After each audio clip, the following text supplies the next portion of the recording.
we can begin, and maybe some people will join us later. I'm really happy to welcome you to this training on students as agents of change, addressing gender-based violence in higher education. My name is Juliette Font. You can use she, her pronouns or they, them. And I will give this training with my colleagues Joanna and Luca. So to introduce just a bit myself, I'm an education and gender policy analyst. I have a master's degree in social sciences research, and I'm graduating in public policy in 2 weeks now from Sciences Po. I've been leading a student movement on gender-based violence in higher education for years now in France, especially the Sciences Po movement in 2021. And I served as director of research for the Observatory on Gender-Based Violence in Higher Education in France. And right now, I'm contributing in work on education and gender with UniSAFE and UNESCO. Hi everyone, a very warm welcome from me too. I hope you can see my screen all right and see me all right. My name is Johanna. You can address me by she, her pronouns, but I am very flexible with those.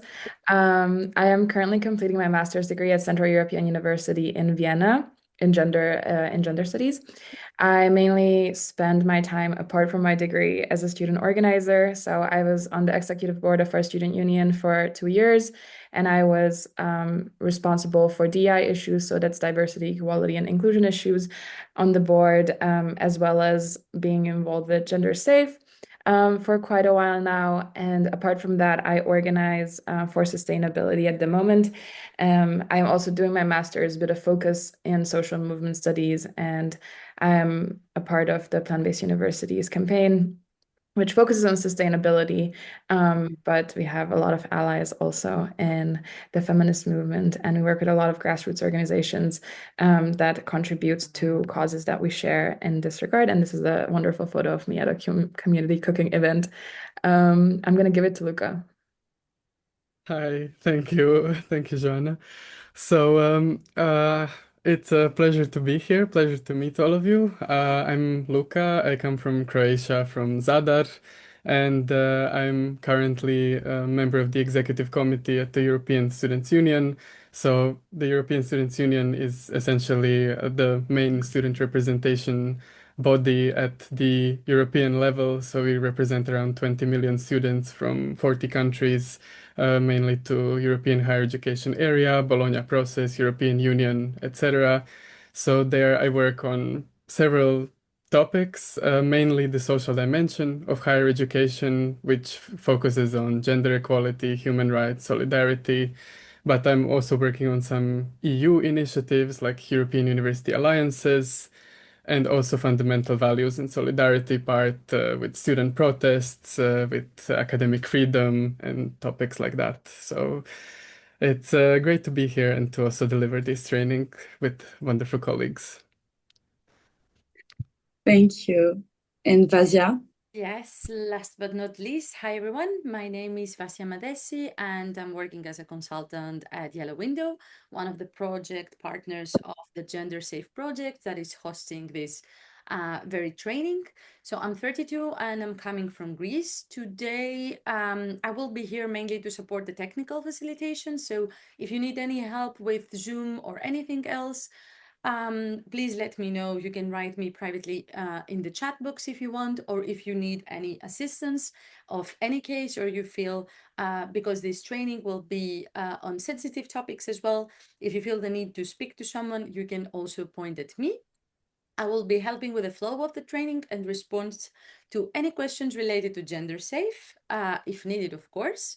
So a few words about gender safe, that through gender safe, we work with higher education and research institutions to support the development of zero tolerance approaches to gender-based violence, building on evidence, practical tools, and institutional learning.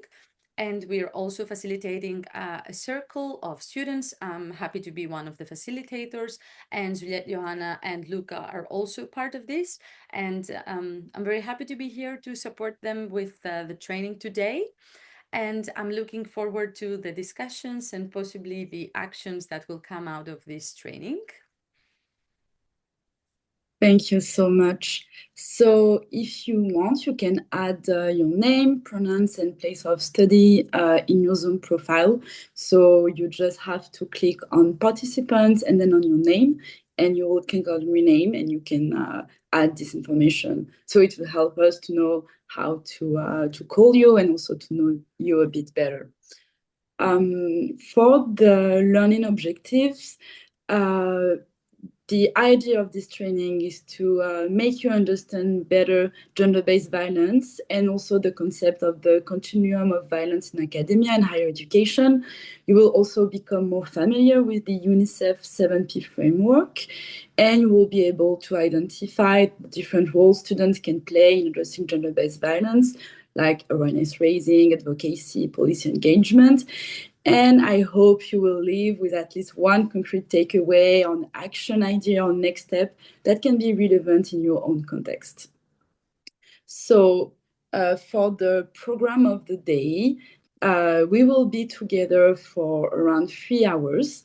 We will begin with an introduction that we are already doing, a short icebreaker, and then we will go deeply in what we mean by gender-based violence and what we mean by the continuum of violence. We will also do a little exercise to make you learn more and be able to categorize different forms of gender-based violence. We will then move forward to part 2 on the gender-based 7P framework. And later, after a well-needed break, we will work on the main idea of this training, which is how students can be agents of change.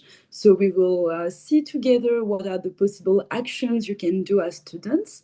And then you will be able to move into group work to think about what you can do as student and what you can do in your own university or institution.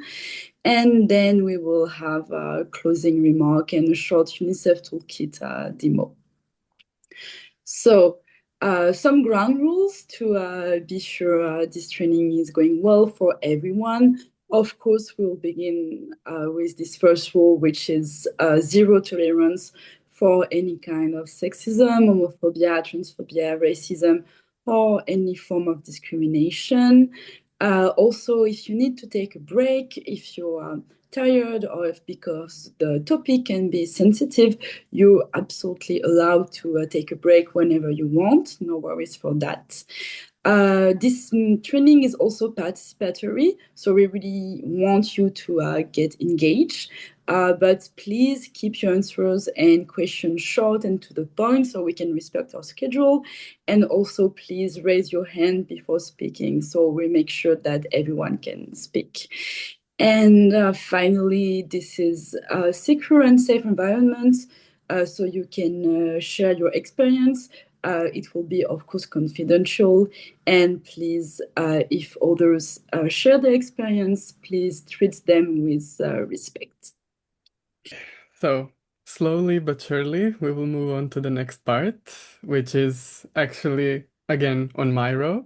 So, very, very similar approach to what we had just now, using the post-it note to... So for this first part, we will understand what are gender-based violence and what we mean by the continuum of violence.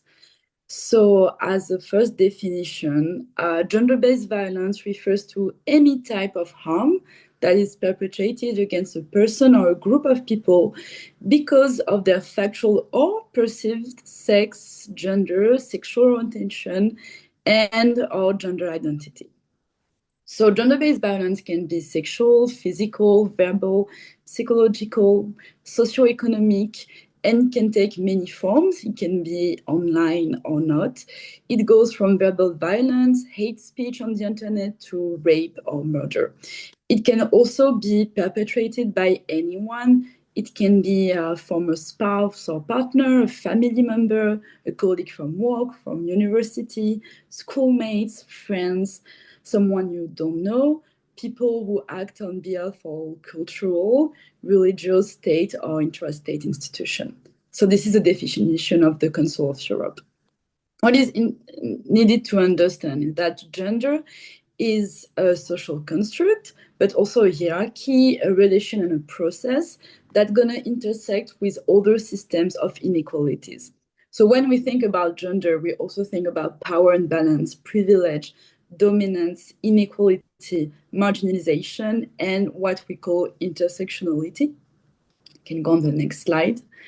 So intersectionality means that as an individual, you can have different characteristics that gonna intersect. For example, you can be a young woman, lesbian, so queer, and these different individual characteristic gonna intersect, and you might suffer from more discrimination and oppression because these characteristics are blending all together. So in the context of addressing gender-based violence, this means that it can be disproportionately impacting more individuals because you will have different characteristics that intersect together. So the UniSAFE's and GenderSafe's understanding of gender-based violence is that we use this term, and we also use the acronym GBV to capture all forms of gender-based violence. So physical violence, sexual violence, psychological violence, economic and financial violence, harassment, online violence, and organizational violence. So to give you some examples, so you more able to understand what are these different cases of violence. Physical violence would include beating, pushing, slapping, hitting. Sexual violence includes any kind of sexual act or attempts to obtain a sexual act, which can be sexual assault or rape. Psychological violence would include any kind of abusive behaviors, such as controlling, coercion, verbal abuse, blackmail.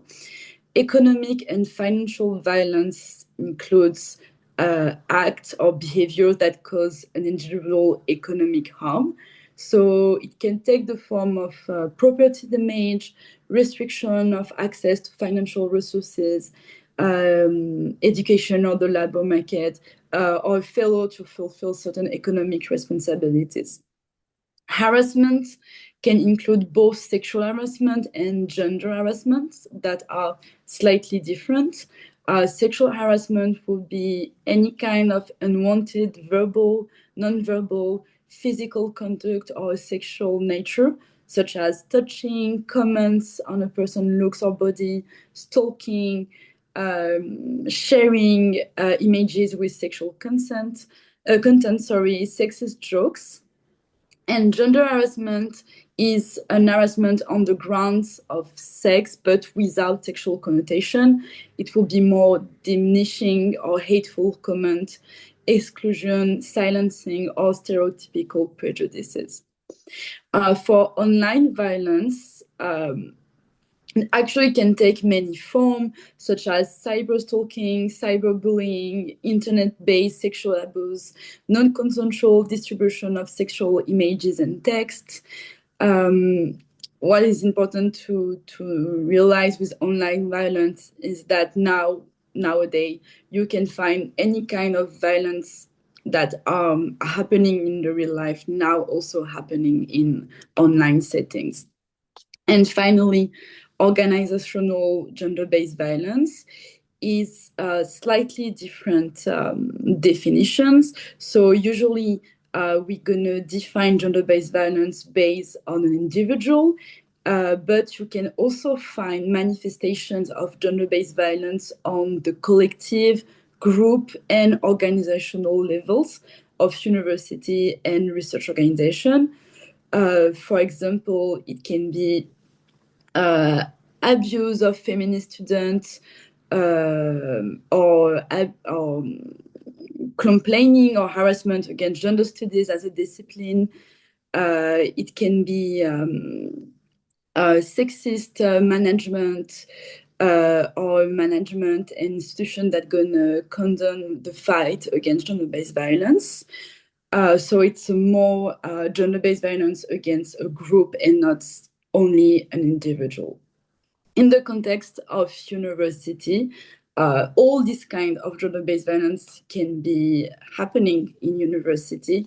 Physical violence, of course, as you can imagine, but also economic violence.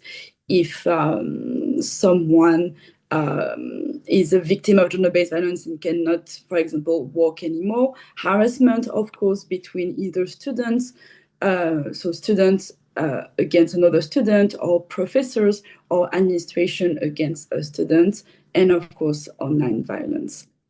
So you can go on the next slide. The idea of the continuum of gender-based violence can be depicted as this iceberg. So as you can see, we have different kind of gender-based violence. It can begin as sexist language and jokes, comments on appearance, depreciation, shaming, threats, and then it goes up as insult, control, harassment, stalking, physical and psychological violence, rape and sexual violence, and murder. So what this iceberg shows us is that all these violence are all connected together. But sometimes as society, we don't want to see the down part. We don't want to realize that, for example, sexist language and jokes are violence. We will only see it as jokes. But as it's a continuum, these jokes, these comments on appearance, this depreciation are building a sexist ground that can then lead to deeper violence, such as harassment, assault, rape, and murder. So all this violence, all this sexist, gender-based violence are all connected, are all related to each other. They don't appear just one by one. They are forming a systemic violence, a systemic gender-based violence. So it's really like this iceberg. Even though we don't really want to see some language and jokes are gender-based violence, there are still violence, and they are still creating this ground and building this systemic oppression. So as you know, UniSAFE is a project that aims to eradicate and fight gender-based violence in higher education, research, and academia. Before UniSAFE, there were another project. It was the project just before UniSAFE. It was called UniSAFE. And UniSAFE built the largest cross-cultural survey in Europe in the research sector and higher education sector on gender-based violence. It was called the UniSAFE survey. So we had more than 42,000 responses collected, which, as you can imagine, is pretty huge, in 14 languages. We had 46 research performing organizations in 15 countries. And we had this result that 58% of students experience at least one form of gender-based violence during their university years, which is huge. As we just showed, gender-based violence can go from insult to rape and murder, but even insult, the fact that 58 students experience that is absolutely huge. You can go on the next slide. So the facts and figure from the UniSAFE survey states that nearly 2 in 3 respondents have experienced gender-based violence. So more than half of student respondents reported experiences at least one form of gender-based violence. And the interesting part, as we talked before on intersectionality, is that respondents who identify as LGBTQ, that are 68%, suffering from gender-based violence, disability or chronic illness, 72%, and those who belong to an ethnic minority group, 69%. So they were more likely to have experienced at least one incident of gender-based violence than other.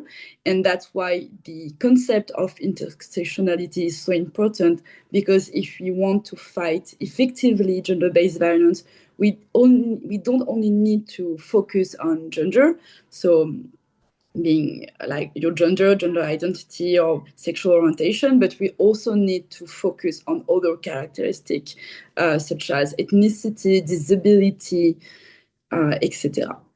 And almost 1 in 3 respondents of the UniSAFE survey have experienced sexual harassment, which is also a big number. So one of the main important thing when we think about gender-based violence and in higher education is why victims are not reporting incidents, because it makes us realize what are the university doing wrong or not well enough. So mainly a student or victim think that the behavior they have been victim was not serious enough to report, or did not or they didn't recognize the behavior as violence at the time, or they didn't think anything would happen if they reported it. They didn't know who to tell. They were uncomfortable to talking about the experience. They were concerned that the harasser would retaliate against them. They were concerned that the complaints process will be hard for them. This one is really interesting. They were concerned that they would not be able to continue their studies or work. They were afraid no one would believe them, and they were discouraged from filing a complaint. So this fear of and reason for not reporting incidents are, of course, related to the impact and consequences of experiencing gender-based violence. So for students that have been victims of gender-based violence, there are a lot of consequences. They miss classes, they feel dissatisfied with the course of studies, they experience reduced learning achievements, they feel disengaged from fellow students. They also consider opting out of university, dropping a course, not to pursue university anymore. They can feel afraid to study in their university. They can also want to change or try to change supervisor or lecturer when the aggressor is their supervisor or lecturer, and they also can try to change institution. Of course, these consequences have a huge impact of a student life. If you, for example, need to change university, you need to find a new university to be accepted, to maybe change the city you're living in. So it can, of course, have the psychological impact of the trauma, but it also have economic impact, social impact if you have to leave your friends, family impact if you have to leave your family. So experiencing gender-based violence can have absolutely a huge impact on your life as a victim and here in higher education as a student. And we made a graph to show you the difference between these consequences, or at least this want to, for example, try to change institution if you experience gender-based violence or if you didn't experience gender-based violence. And as you can see for all these options, for example, if you didn't experience gender-based violence, you won't miss as much class that someone that experienced gender-based violence. So you really can see that this experience of gender-based violence can impact way more your university years and your study. And you will have more likely disengage, for example, from your fellow students if you experience gender-based violence that if you didn't. So, of course, what causes gender-based violence in society and here in an academic context? So discrimination and biased practices. Discrimination can be, for example, a professor thinks that you only want to interrogate men students and not women, or think that men will be, I don't know, better in biology than women. It can be gender stereotypes and harmful gender and cultural norms that are absolutely deep in our society. It can be power inequalities and power dynamics. In higher education settings, for example, as a student, we have more power than a lecturer or a professor or even director of research or someone working in the administration. So the power inequalities are again huge in higher education settings and can create power imbalance and gender-based violence, because it will be harder for a student to fight back against a professor, for example, and it will be also harder for a student to try to tell everyone what happened and try to file a complaint if the complaint is against a professor. And there are also, of course, systemic issues such as patriarchal power structures and toxic masculinity. In higher education contexts, one of the root is also the fact that as a student and young person, university is a way for us to for emancipation, for having a professional career, an academic career. So all these roots are even deeper because university, as we know, is extremely important for us. And if you are a victim of gender-based violence in university, especially because of power inequalities or power dynamics, it will be really hard to pursue university and also to file a complaint because of this power imbalance and inequalities. So I try to go quick so we don't take too much time. But if you have any question or if you want to go deeper in a specific subject I talked about, we have, of course, some time for that. We have talked about what gender-based violence looks like, what it is, how it is defined, and although this training is for mainly as students, as actors of change, next up we will focus more of the institutional responses and sort of answer the questions: what should institutions be doing about gender-based violence, or what are they doing, or what are they not doing? Essentially, we will be putting ourselves into their shoes. As a student, I've also always understood it as institutional governance, and my rector or whoever, they are a stakeholder to talk to, especially as a student representative or from the perspective of a student union, they are a partner. But also, we as students are co-owners of this academic area, of academia as a whole.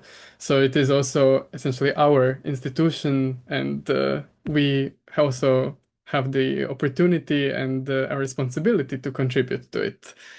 So looking at the institutional uh, through their shoes, through their eyes, there is a model called the 7 Ps to better understand it. And those Ps are all these words beginning with a P, from partnerships and policy to prevention, protection, provision of services, prosecution, and prevalence in the middle. Before I start going more deeply in them, on the next slide, there is a little video that will give you a short introduction to how this model even came to be. I think the sound should also work. Johanna, let's try.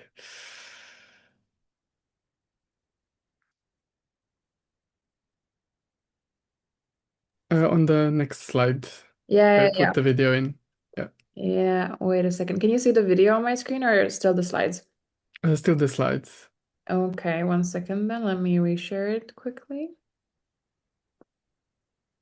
And you'll be able to see it right here.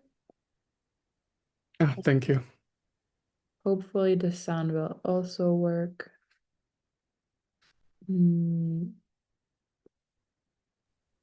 Yep.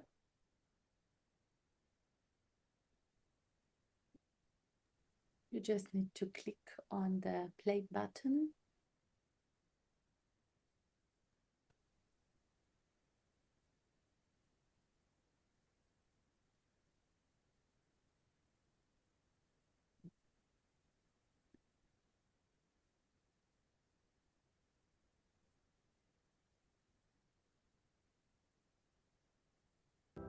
UniSAFE Yes. is an EU-funded project that studies gender-based violence and sexual harassment in universities and research organizations. This knowledge is then translated into operational tools for higher education and research organizations, as well as policymakers. In UniSAFE, we work with the 7P model to assess institutional responses to eradicate gender-based violence. This 7P model takes a holistic approach and is better equipped to collect comprehensive data, analyze measures, and translate findings into operational tools. The model extends two conventional approaches. The 3P model was developed by the United Nations and the European Union and includes prevention, protection, and prosecution. The Council of Europe Istanbul Convention added policies, developing the 4P approach. To this, the UniSAFE model adds three further Ps: prevalence, partnerships, and provision of services. Policy is the basis of the approach and refers to both a coherent set of measures with a clear vision and strategy and specific policy documents detailing such measures. Prevalence and incidence estimates contribute to evidence-based policymaking. Importantly, prevalence must take an intersectional approach, taking into account people's ethnicity and origin, gender identity, sexual orientation, as well as their function within the organization. Prevention refers to measures that promote changes in social and cultural behavior. In academia, this may include induction materials for both staff and students, internal and external publicity and training, and public statements and visuals.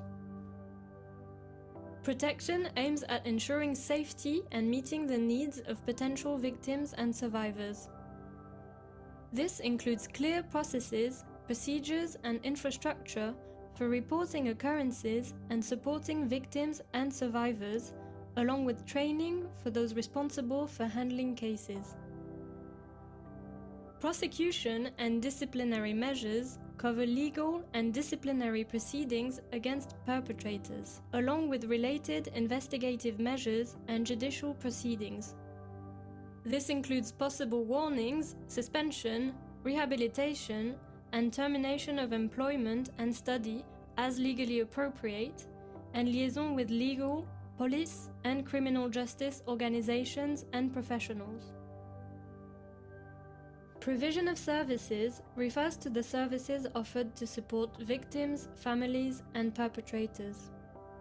In academia, this may include counseling as well as psychological and medical support.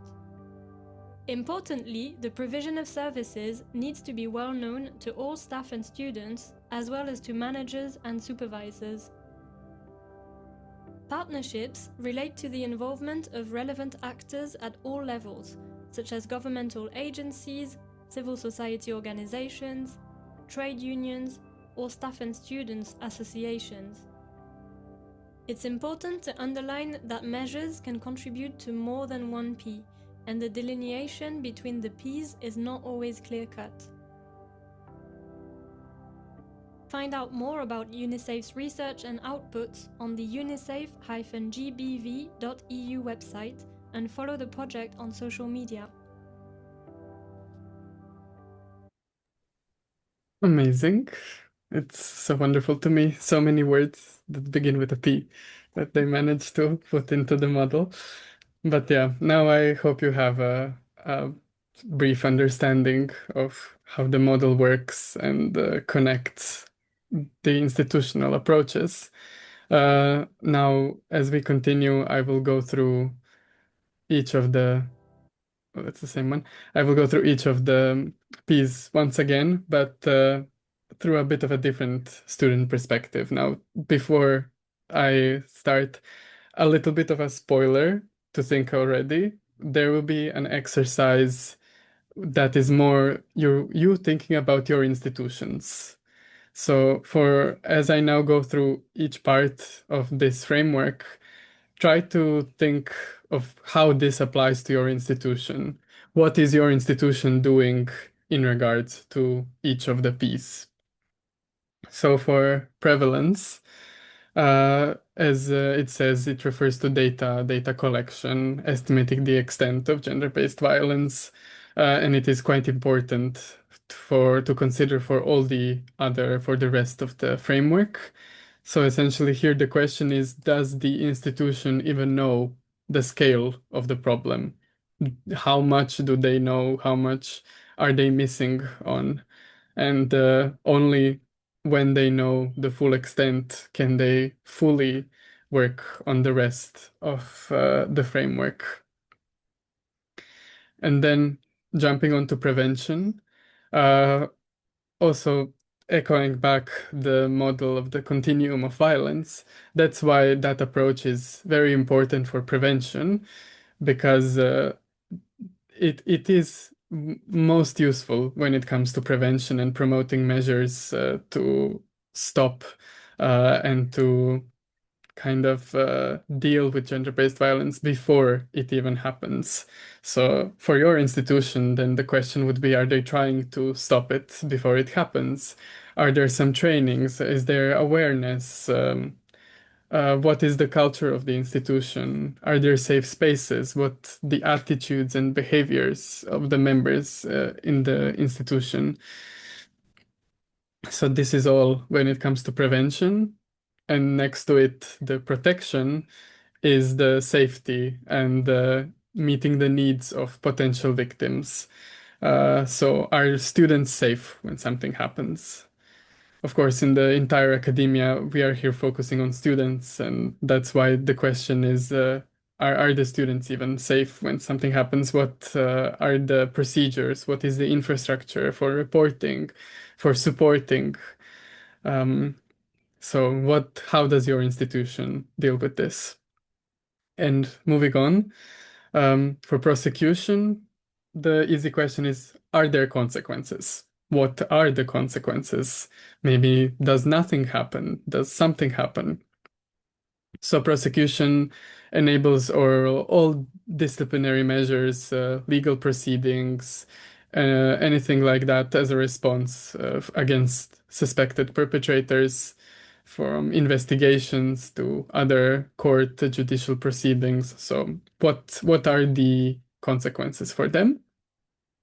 And for provision of services, that is simply a question, are there any services that support victims? Is there some counseling, mental health, student support services, reporting channels, etc.? So the whole extent of the services that are offered. And lastly, these two are also quite well connected. As I started on in the beginning, as students, as partners, as co-owners of academia and institutions, in terms of partnership, you may ask yourself, does my institution work with students or without them? Because they work on various topics, from developing some policies and strategies to implementing the systems, the support services, the procedures of dealing with gender-based violence, to prosecution, and to feedback in the very end, evaluation of these procedures. So it's a whole process. Are the students also part of that process, and how much? As well as students are not the only partners. There can be external experts, there can be government agencies, civil society, etc. But in this training, we are once again throwing a bit of the exclamation mark on the students' part. But yeah, students are co-owners of the academia, so they definitely should be included in the entire process. And the policies themselves. So policies are policy frameworks, usually some documents, whether from strategies to rules, and they are a comprehensive set of both measures, the vision, the problems, the solutions, and these policies as well should be developed together with students. But a question you may ask yourself your institution probably does have some papers that refer to gender-based violence, but even a bigger question should be, are there rules in the first place? And if there are rules, do they actually work? Or is it just words on a paper that doesn't mean anything? Working with institutions, I've had many examples where they take it more as a recommendation, where they take it as a menu a la carte and say, we will implement this, this, that, and the rest is just maybe yes, maybe no, which is not okay. If you have a strategy, if you have a rules framework, you have to implement it, and especially if the document was approved by the university, then you have an obligation to do it as well. So to sum up this concept from a perspective of an institution, what we see most often is that something exists. It's not a case that nothing really exists. It could be, but usually at least something exists. But the systems can be fragmented, not very well connected. Maybe there is lack of communication between the support services and the procedures to deal with the victims. There is no talk between prevention and the services, for example, or the partners are not, the students are not fully included, or somebody else. So yeah, when you look at the entire model, it should be very well cross-connected. But yeah, it quite well often fails when it's fragmented, when it's unclear communication, and that also leads to a lack of trust by students. As when you look at academia, a university, how much staff does it have, how many people employed versus how many students are studying them there. If it's a numbers game, it's in favor of the students, and we should definitely be quite vocal and active when it comes to any sort of change. So yeah, this would sum up this part, and I want to open up the floor to you if you have any questions for this part, for institutional approaches and for the 7P framework as well. Louis? So we can move on for part 3, where we're gonna explore what you can do as students in your own university or higher education institution. So you can go on the first slide. So what we decided to do is to show you the different things you can do, moving from, I would say, the easier one, or at least something that is possible easily and without a lot of time and engagement to do, and then moving to some other kind of action that will need more time and more engagement. So peer support and informal care. What we think about when we say peer support is how, as a community of students, because students form a collective, you can all together help others. So it can be listen, validate, provide informal emotional support to other students. It's also guiding other students toward professional or institutional support services, or even create safe space or student-led support collective. So maybe you will think that listen or validate is not enough, but it's the first step to help a victim. And if you have a supporting group of students supporting other students in your university, it can really help a lot of victims because they will know they won't be alone. Before the break in my room, we had this discussion of how is it when other students can help themselves all together. There is a good example from the Central European University where students created a peer support network where they can help each other. You have also, I guess, a lot of other examples in other university. In France, in Sciences Po, where I'm studying right now, we have organization where we create safe space. We created a guide to help victims to know what they can do. For example, how to talk to the support services, how to find their email. It can seem just a small step, but it's a good first one and can really help other students. Moving to awareness raising and education. So if you already have a support team and like a collective that can help other students, maybe now you want to create awareness. Maybe now you also want to have an impact on other students that are not victims, because of course, as gender-based violence are a systemic issue, we need to talk to everyone about it. A good way to do that can be to organize campaigns, workshops, discussion events on consent, harassment. It also can be sharing information on reporting mechanism and support services, like in a campaign. Like, for example, you can create posters and have these posters in the university. It can also be challenging myths around sexual violence and victim blaming narratives. So if you want to create a awareness raising campaign, the 5 important things to think about are the message, what you want to say exactly. Do you want to explain to people through posters how they can ask for help? Do you want to explain to them what are gender-based violence, or maybe how to fight against gender-based violence? Then if you want to do this inside of your university, you need to have the approval of your university. Usually, most of university accept a lot of organization doing awareness raising campaigns. So it can be easy. Usually, you just have to email them and ask them if it's okay to do that. Then you need to think about the channels. So do you want to do it inside, so in the university? Do you want to do it online, maybe? Do you want to do both? Then the time frame, of course. How long will it be? Do you want to organize, like, I don't know, like a big campaign? So it will be posters and maybe a conference or workshop. And of course, the impact. What do you want this campaign or this conference or this workshop to do?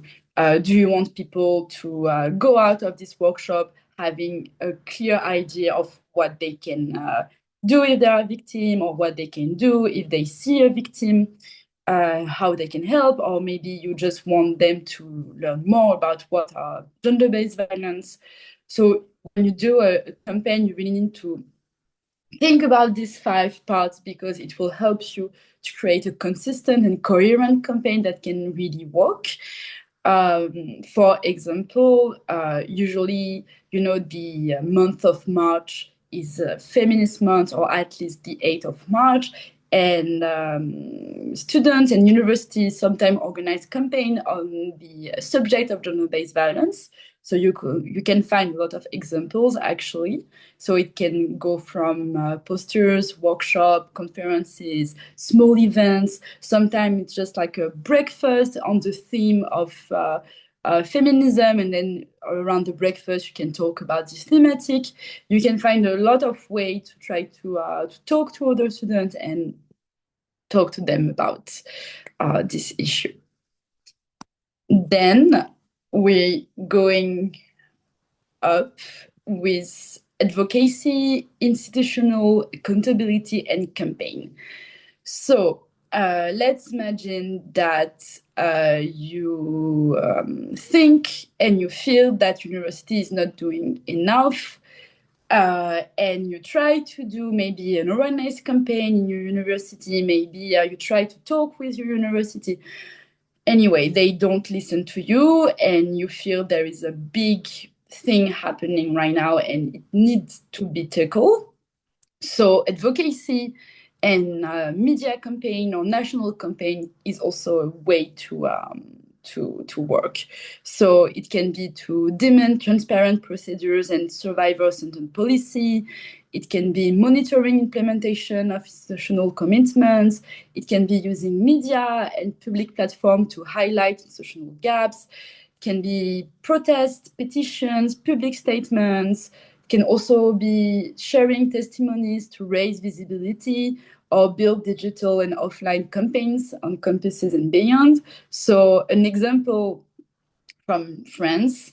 Back in 2021, it was in February, I think, some student, I was part of them, we wanted to do something against gender-based violence in our school, I mean, higher institution school that are called the Sciences Po, that are school and political sciences, because there was big issue on this topic. There were a lot of women getting assaulted, and no one in the institution was doing anything about it. So after trying to do actions from the inside, we decided to go broader. So we shared testimonies of what we have been through. And after some days, it blew up in France, and we were on the media. We had the possibility to talk at the National Assembly, in the ministries, and more women were joining us because they have been through the same violence than us. And in 3 months, we managed to change the law in France, and we managed to force every university to have a support service to help victims of gender-based violence. So this example is just to show that it is possible to organize campaign.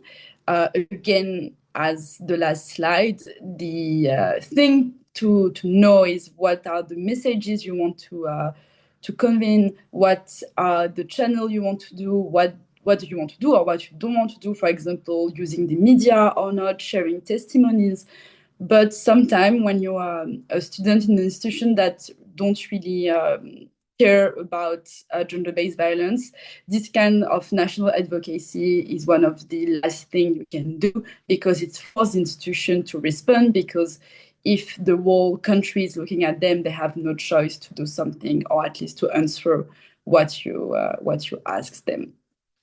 It is also it can be also difficult. So I will absolutely tell you to do it with a collective, like to not do it alone, because of course, if you have media, if you have journalists, if you have politicians trying to be part of that, it's always better to be with a collective, so you don't have to do it all alone.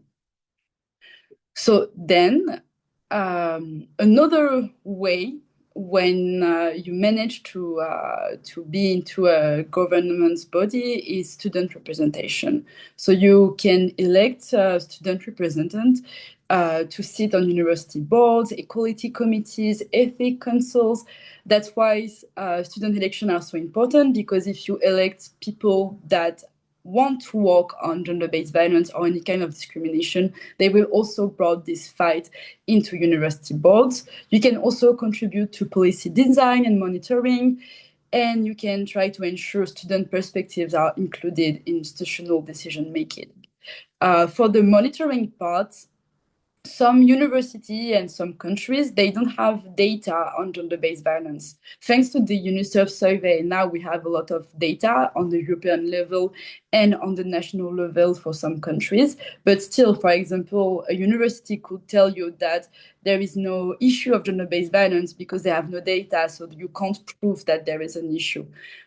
What can be done, it has been done in France, and I know in other countries, is that you can create a survey, like a confidential survey, and you can try to monitor how many gender-based violence are happening in 1 year, 2 years, 3 years in your university. So then when you want to implement something, when you want to advocate for maybe a support service in your university, you have data that are backing what you're saying, which is always super useful, because a lot of time without data, people don't really listen to you. And student representation in government body are also really important, because it's the voice of all of the other students that can really change things, because they can vote, they can decide. I mean, they can vote for the university director, they can vote for decisions. So it's also a good way to implement actions into your university. And finally, policy engagement and co-creation. So in the EU, in some countries, and also in the UN level, you have sometimes the possibility to participate in research and in webinar, and also you have the possibility to just give your idea. So, for example, right now the UN, I mean the UNESCO to be precise, are launching a huge research on education and also on gender and education, and they are asking as many students and young people to talk about what they think, what they've been through, but also what they think that kind of policy should be applied. So that's also a way to be heard. You can also try to contribute to national policy debates. It can be done by just sending an email to member of parliament, to ministries, with a collective or alone, trying to show them that there is a big issue and that there can be some solution and that they should talk about it and they should tackle this issue.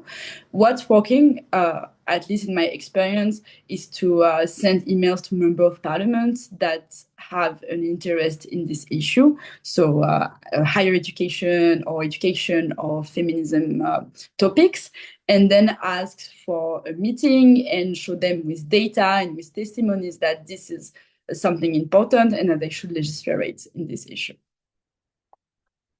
Next slide. And then maybe to finish before the question, because of course there are always obstacles to student action. Of course, sometimes as students, we feel that we don't have the power to do anything. Maybe if you want to share your thoughts of what could be the obstacles, and I can answer and try to find maybe a solution to these obstacles.